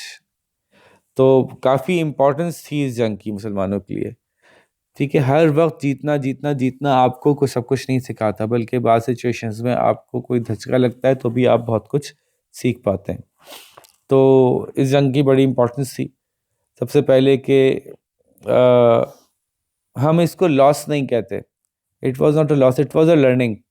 اچھا, لاس تب ہوتا جب قریش والے اپنے مقصد میں کامیاب ہو جاتے. قریش والے جو تھے وہ مسلمانوں کو ایلیمینیٹ کرنے آئے تھے, مسلمانوں کو ایلیمینیٹ نہیں کر سکے بلکہ وہ تو بھاگ ہی رہے تھے. لیکن ہاں لاسز تھے, ایک ہوتا ہے نا وی لاسٹ دا وار اور وی سفرڈ لاسز ان دا وار. تو یس وی سفرڈ لاسز ایٹ احد, اور اس میں کافی مسلمان شہید ہوئے بڑے بڑے, جیسے کہ حضرت حمزہ, حضرت مصعب بن عمیر. اور انہوں نے جو مکہ والے تھے کسی درجے میں ان کی نظر میں ان کی عزت بحال ہو گئی کہ بھئی ہم نے جو ہے نقصان پہنچایا. اور اسی طرح سے کچھ ایسے بھی ٹرائبس تھے بدو جو مکہ اور مدینہ کے بیچ میں تھے, جو کہ آپ صلی اللہ علیہ وسلم کا ساتھ دینے کے لیے تیار ہو رہے تھے. تو وہ کنورٹ بیک ہو گئے, وہ واپس ان کی طرف ہو گئے, قریش کی طرف. اور باقاعدہ انہوں نے پھر مدینے والوں کو تنگ کرنا شروع کر دیا, راستے میں تنگ کر رہے ہیں, ان کے ٹرائبس, ان کے کاروانس کو اٹیک کر رہے ہیں. پھر باقاعدہ ان کے خلاف جنگ کرنی پڑی ان چھوٹے چھوٹے ٹرائبس کے اگینسٹ, اور ان کو کنٹرول کرنا پڑا. اچھا, ہی طرح سے جیسے میں نے کہا نا, یونائٹڈ رہنے کی لرننگ, یونائٹڈ رہنے کی اور ہر حال میں حکم ماننے کی جو لرننگ تھی نا, وہ یہاں سے مسلمانوں کو ملی. تیار رہنے کی لرننگ کہ سرپرائز ہوئے کیوں آپ, بھائی آپ کو کیوں نہیں پہلے سے اندازہ ہو سکا, اپنے کیوں نہیں لوگوں کے اندر اپنے پہلے سے اس بات کا انتظام کیا ہوا کہ آپ تک خبر پہنچتی رہے. So there were many lessons that were very important. تو میں نے وہ شروع سے آپ کو انلسٹ کیے ہیں. اور سب سے بڑی بات یہ کہ اللہ تعالیٰ اور اس کے رسول کی اوبیڈینس کتنی امپورٹنس ہے مسلمانوں کے لیے, یہ سمجھا مسلمانوں نے. اچھا جی, یہ تھرڈ ایئر کمپلیٹ ہو گیا. ٹھیک ہے, چونکہ غزوہ احد میں کافی ایونٹس تھے تو انہوں نے تھرڈ ایئر میں بس غزوہ احد رکھا اور ختم. فورتھ ایئر شروع ہو گیا. فورتھ ایئر میں اگلا چیپٹر چلتا ہے اس میں دو ہی ایونٹس ہیں. ایک بنو نذیر جو تھے وہ ان کو نکالا گیا, کیا ہوا تھا, کیا سچویشن ہوئی تھی, اس پہ بات کرتے ہیں. اور دوسرا جو تھا وہ الکوحل پہ پروہیبیشن لگی تھی. بس یہ دو ایونٹ تھے 4th ایئر میں. اچھا جی, غزوہ احد کے اندر کچھ ایک تو ان کے ساتھ جو رہا تھا معاملہ جیوز کے ساتھ ان جنرل, اور اس کے علاوہ بھی آہستہ آہستہ جیوز جو ہیں وہ ووکل ہو رہے تھے. یہ جب مکہ والے اپنے طور پہ بتا رہے تھے جی ہم نے فتح کر لیا, ہم جیت گئے, تو جیوز کو بھی انہوں نے ایک طرح سے یہ سپورٹ دی کہ آپ بھی کھڑے ہو جاؤ جی, ہم آپ کو ساتھ دیں گے. جیوز نے بھی ان کی سپورٹ ایکسیپٹ کی. تو اس میں جو ہے وہ بنو نذیر جو ہے وہ انہوں نے یہ ان کا مسئلہ کھڑا ہوا کہ انہوں نے جو ہے وہ بات ماننے سے انکار کر دیا, اور انہوں نے جو ہے وہ دو آدمی جو کہ شہید کر دیے گئے تھے ہمارے, ان کی جو بلڈ منی دینے سے انہوں نے انکار کیا. پہلے تو آپ صلی اللہ علیہ وسلم خود پہنچے وہاں پہ, اور انہوں نے کہا جی جی ہم آپ کو بالکل دیتے ہیں, آپ یہاں تشریف رکھیے. بڑی عزت کے ساتھ انہوں نے ان کو بٹھایا, اور ارادہ یہ تھا کہ جہاں بٹھایا جائے گا وہاں اوپر سے ان کے اوپر ایک بہت بڑا سا پتھر پھینک دیا جائے گا جس سے کہ وہ شہید ہو جائیں گے. تو آپ صلی اللہ علیہ وسلم کو حضرت جبریل نے بتا دیا کہ بھئی یہ پلان ہے ان کا. تو آپ صلی اللہ علیہ وسلم وہاں سے اٹھے اور چلے گئے. اس کے بعد وہ فوج لے کے آئے اور ان کا محاصرہ کیا گیا, اور ان کو جو ہے وہ 10 دن کا ٹائم دیا گیا کہ آپ یہ علاقہ چھوڑ کے چلے جائیں. ونس اگین وہی پہلے تو وہ سمجھ رہے تھے کہ ہم بڑے آرام سے جیت جائیں گے کیونکہ ادھر سے قریشی آ کے ان پہ حملہ کریں گے, ادھر سے منافقین ہمیں سپورٹ کریں گے, لیکن دونوں کام نہیں ہوئے, اور بالآخر کار ان کو وہاں سے چھوڑ کے جانا پڑا. کچھ ہی دن میں وہ نکل گئے خوف کے مارے, اور نکلتے ہوئے بڑے انہوں نے شور بینڈ باجے بجاتے ہوئے جیسے کوئی فتح کر کے نکل رہے ہوں, اس طرح سے ایکشن سے نکلے تھے. لیکن مسلمانوں کو ان کے علاقے, ان کے باغات, اچھا خاص سامان ملا, تلواریں وغیرہ, اس طرح کے جنگ کا سامان بھی ان کو وہاں سے ملا. تو یہ ایک اور ایونٹ تھا جو کہ مسلمانوں کے فیور میں گیا بالآخر کار. اور اسی سال جو ہے وہ الکوحل پروہیبٹ کی گئی. جیسے میں نے بتایا تھا شروع کے لیکچرز میں کہ alcohol was the lifestyle of Arabs. تو ہر وقت ہر سچویشن میں ان کو الکوحل بڑی ضروری ہوتی تھی, بڑا مسئلہ تھا کہ وہ ضرور کنزیوم کرنی ہوتی تھی. تو this was 4th year after ہجرہ کہ when the alcohol was banned. لیکن یہ اچانک سے نہیں ہوئی, بلکہ آہستہ آہستہ جو اسلامک پرنسپلس ہیں نا اس کو سمجھتے ہوئے بہت سے لوگ سمجھ گئے تھے کہ اسلام نہیں پسند کر رہا, اسلام کو پسند نہیں ہے الکوحل کی کنزمپشن. تو آہستہ آہستہ لوگوں میں یہ مائنڈ تو پہلے ڈیولپ ہو گیا تھا. خود آپ صلی اللہ علیہ وسلم نے کبھی الکوحل کنزیوم نہیں کی تھی, ان کے جو کلوز کمپینینس ہیں وہ کبھی الکوحل کنزیوم نہیں کرتے تھے جو ان کے ساتھ بچپن سے رہے تھے. تو یہ بھی انڈیکیشنز تھیں, اور بھی مختلف ریولیشنز کے تھرو اس طرح کی انڈیکیشنز آ رہی تھیں کہ جس سے ان کو اندازہ تھا کہ نہیں ہمیں ایونچولی شراب چھوڑنی چاہیے شاید. جیسے کہ پہلے یہ آیا کہ بھئی شراب نماز پڑھنے سے پہلے شراب نہ پیوی آپ نے, تو یہ ایک اندازہ ہو گیا کہ چلو شراب میں تو بری چیز ہے, ہمیں نہیں پینی ہے. تو آہستہ آہستہ پھر 4th ایئر میں جا کے اللہ تعالیٰ نے ٹوٹل حرام قرار دے دیا. تو مشہور ہے کہ اس وقت مدینہ کی گلیاں جو ہیں وہ اس میں گلیوں میں شراب بہہ رہی تھی, کیونکہ لوگوں نے ماشاءاللہ جس طرح سے رسپونڈ کیا تھا پازیٹیولی, اور وہ سارے جو ان کے پاس کنٹینرز تھے ان سب کو انہوں نے بہا دیا تھا. This was the 4th year. 5th year کے اندر جو ہے وہ ایک مشہور بیٹل ہوئی ہے, بیٹل آف ٹرینچ. تو اسی پہ پورا فوکس ہے. جیسے میں کہہ رہا ہوں یہ سارے واقعات ہر ایئر کے کور نہیں کر رہے, بلکہ اگر کسی ایئر میں کوئی بہت امپورٹنٹ واقعہ ہوا تو اس کو میجر انہوں نے بنایا, باقی ایک دو چیزیں لے کے نیکسٹ ایئر پہ آ جاتے ہیں. تو غزوہ خندق, بیٹل آف ٹرینچ, یہ اب امپورٹنٹ ہے 5th ایئر میں, اور ظاہر ہے وہی کازز, ایونٹس اور امپورٹنس کے اوپر اس سے بات کریں گے. تو پہلے کازز کی بات کرتے ہیں. اچھا اب کیا ہو رہا ہے یہاں پہ کہ جو بنو نذیر کی جو پنشمنٹ تھی اور ان کا جو ایگزائل تھا, اس کے بعد جیوز نے مل کے کانسپریسی تیار کی, اور انہوں نے مکہ والوں سے کہا کہ یار پچھلی جنگ میں تو آپ آلموسٹ جیتنے والے تھے, آپ تو جیت ہی گئے تھے, آپ کو تھوڑی سی مدد اور ہوتی تو آپ جیت جاتے, تو کیوں نہ اس دفعہ ہم بھی آپ کی مدد کریں. پہلے خالی آپ لوگ مدینہ والوں سے لڑنے کے لیے آتے تھے, اب ہم بھی آپ کے ساتھ مل کے اگر لڑیں گے تو یہ ایک ملٹیپلائڈ فورس ہو جائے گی, اور پھر تو ان کے سروائیول کے کوئی چانس نہیں ہوں گے. تو اس سے مکے والے بھی موٹیویٹ ہوئے, اور مدینہ والوں نے ان کو کافی مدینے کے جیوس سے انہوں نے ان کو کافی سپورٹ کا وعدہ دیا. تو ایک دفعہ پھر یہ پوری سچویشن وار کی کھڑی ہو گئی. سو یہ وجہ تھی. ایونٹس کیا ہوئے تھے اب بات کرتے ہیں ہم اس کے ایونٹس کی. تو ایونٹس میں جو ہے وہ تقریباً 627 AD میں یہ جب شروع ہوئی تھی تو قریش نے اپنی پچھلی عہد کی کو کامیابی دکھاتے ہوئے اور جیوز کی سپورٹ سب نے دیکھی کہ جیوز بھی سپورٹ کر رہے ہیں, تو قریش کے علاوہ بھی ٹرائبس شامل ہو گئے اس جنگ میں. تو آلموسٹ ہر دفعہ 3 ٹائمز اپنی فورس لے کے آ رہے تھے نا, 1000 سے 3000, اب 3000 سے 10,000 سولجرز جمع کر لیے. اور یہ ویل اکوپڈ سولجرز سے ابو سفیان کو کمانڈ کر رہے تھے, جس میں جو ہے وہ 4000 سپاہی فٹ سولجرز سے, 5000 ہارس, 3000 ہارس مین تھے, 1500 کیملز پروویژن کے لیے تھے, 1000 کیمل رائڈرز تھے, اور بھی بہت سولجرز ان کے پاس موجود تھے. تو یہ مکس فوج تھی, الائیڈ فورس کہہ لیں آپ اس کو, کہ الائیڈ فورس تھی. الائیڈ کہتے ہیں جس میں ایک سے زیادہ ملکوں کی, ایک سے زیادہ ٹرائبس کی جمع کر کے فوج بنائی جائے. اس نے مارچ شروع کیا. آپ صلی اللہ علیہ وسلم کو جب پتہ چلا کہ یہ سچویشن ہونے والی ہے تو آپ صلی اللہ علیہ وسلم نے مشورہ کیا اور مختلف لوگوں نے مشورہ دیا.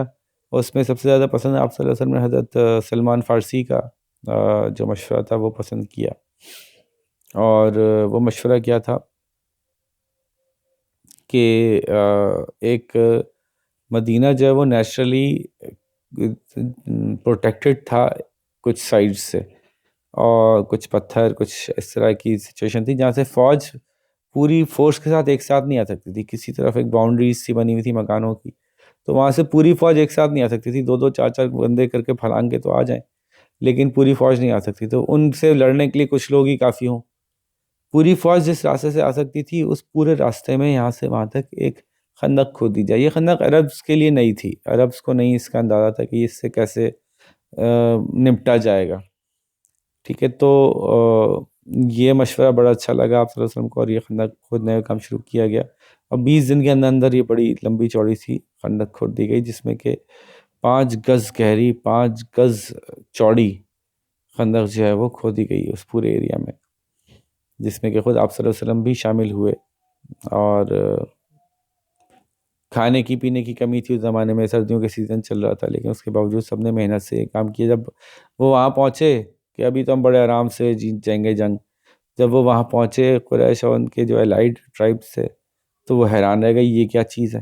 اب خندق کے بارے میں ان کو پتہ ہی نہیں اس کو کیسے عبور کریں. اتنی چوڑی ہے, 5 گز کا مطلب بہت بڑا ہوتا ہے کہ 15 فٹ سے لمبی. تو اب اتنی بڑی خندق کو کیسے عبور کریں. ایک وقت میں کوئی ایک چھلانگ مار کے گھوڑا ووڑے سے بھگاتا ہوا ہے پہنچ بھی جائے تو سامنے دشمن فوجی کھڑے, نہیں مسلمانوں کے فوجی کھڑے. تو کس طرح سے ان کو اوور کم کیا جائے یہ ان کو سمجھ ہی نہیں آیا. اچھا, آلٹرنیٹ راستوں سے کی طرح سے مسلمانوں کے اوپر حملہ کر دیا جائے, تو وہاں پہ مسلمانوں نے پہرےدار کھڑے کیے ہوئے تھے.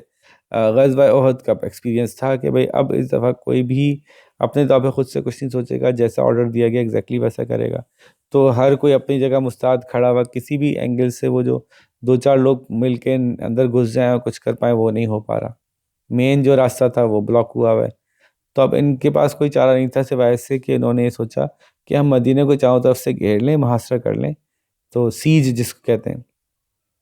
سو they laid siege to Medina and they thought کہ this way they could probably defeat them. ہوتا ہے نا سیج کے اندر کیا ہوتا ہے کہ آپ کھانا پینا اندر نہ پہنچنے دو تو لوگ پریشان ہو کے خود ہی ہار مان لیتے ہیں. تو وہ سیج کی کیفیت تھی اور کافی دن چلا یہ معاملہ. ایک مہینے تک وہ جاری رکھا انہوں نے یہ سلسلہ, اور اس 1 مہینے میں ان کو اتنی لمبی جنگیں لڑنے کا بھی ایکسپیرینس نہیں تھا, اتنا سامان بھی نہیں لائے تھے ساتھ میں, نہ پیچھے سے کوئی سپلائی لائنز چل رہی تھیں باقاعدہ کہ جو ان کو پہنچا رہی ہوں.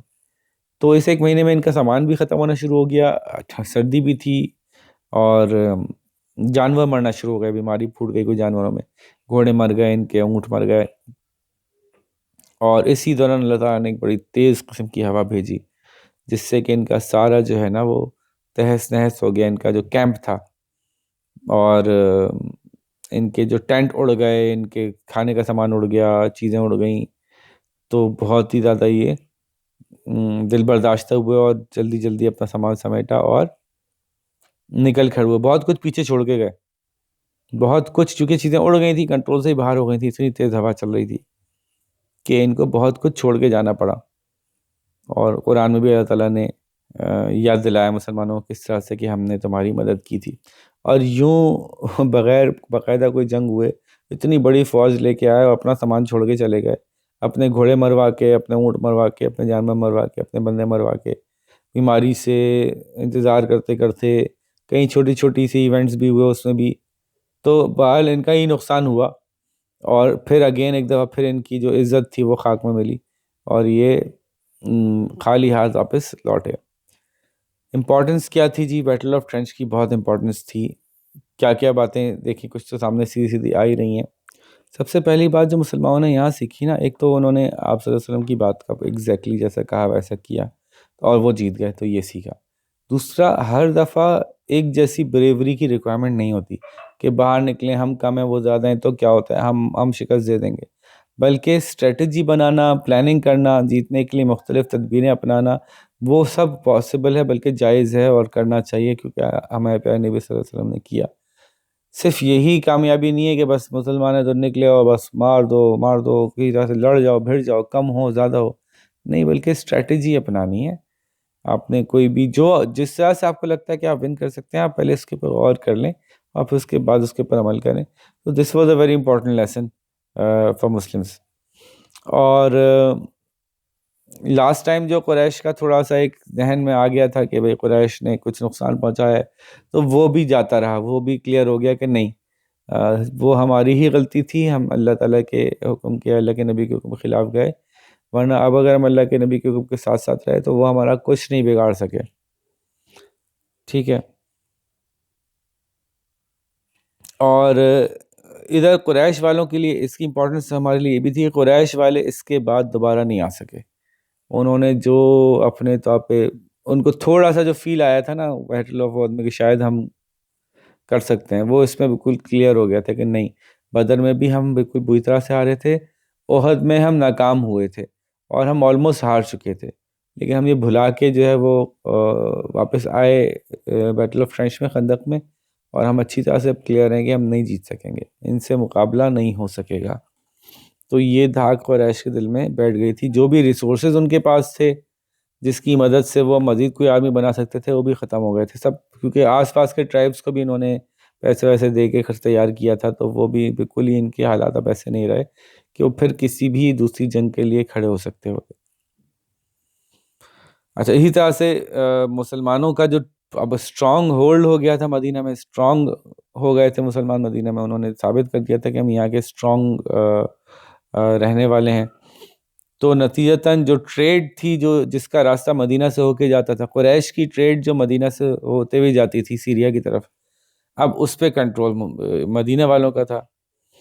تو وہ پوزیشن بھی جو ہے وہ ان کی ٹھیک ٹھاک لوز ہوئی قریش والوں کی, اور دوبارہ اپنے کسی بھی ایکسپیڈیشن کے لیے وہ اپنے آپ کو تیار نہ کر پائے.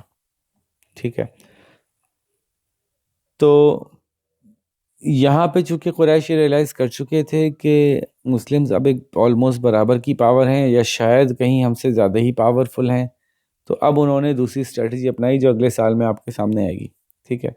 اچھا, ادھر اب آپ کو یاد ہوگا کہ تیسرا قبیلہ بنو قریظہ کا رہ گیا تھا, تو ان کا بھی اب معاملہ ہونا تھا.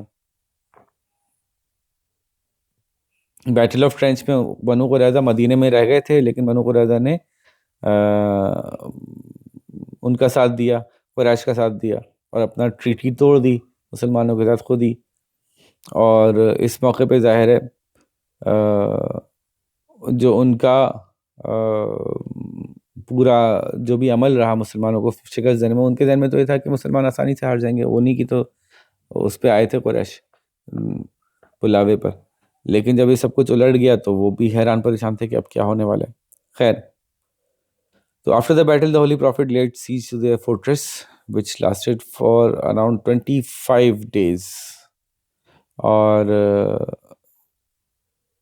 جو ان کا چیف تھا اس نے اپنے لوگوں کے سامنے 3 باتیں رکھی تھیں کہ بھئی ٹھیک ہے, یہ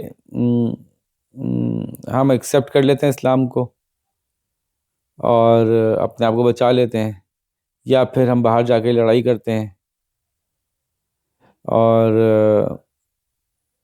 یا پھر ہم ہفتے والے دن مسلمانوں پہ اچانک سے اٹیک کر دیں. اچھا ہفتے والے دن سب کو پتہ ہے کہ جیوز جو ہیں ہفتے والے دن کچھ ایسا کام نہیں کرتے، عام طور پہ روزہ رکھتے ہیں، لڑائی نہیں کرتے، جنگ نہیں کرتے، ان کے اپنے ریلیجس کچھ بیک گراؤنڈ ہے اس کے بارے میں.